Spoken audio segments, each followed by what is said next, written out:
विनीता विजय मस्कर. काय सांगाल, तुम्ही कुठल्या परिसरात राहता आणि नेमकं पाण्याचं काय तुम्हाला त्रास होतो? आम्ही अमरदीप साई किरण अपार्टमेंटमध्ये राहतो, अमरदीपमध्ये. तर आम्हाला 2-3 महिने झाले, आता 3 महिने झाले जवळजवळ पाणी दूषित येतं आहे. आम्हाला बाहेरून पाणी मागवायला लागतं. आम्ही अर्ज पण केला होता पालिकेमध्ये, पण त्यांनी काय म्हणजे आमची व्यवस्था करून दिली नाही अजूनपर्यंत. लक्ष पण देत नाहीये. हां, काय मग या पाण्यामुळे कसला त्रास होतो ना, जुलाब, उलट्या, मुलं आजारी पडतात सारखी. काय मागणी तुमची?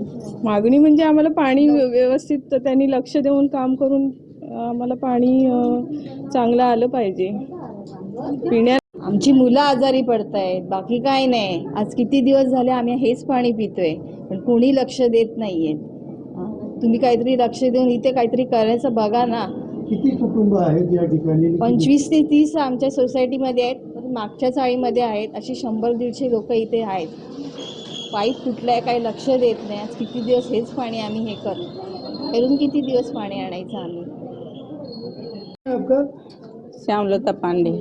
कहाँ पर रहते हो आप और कितने लोग यहाँ पर रहते हैं? यहाँ तो बहुत लोग हैं, पूरा बिल्डिंग भरा है और क्या कह जाते।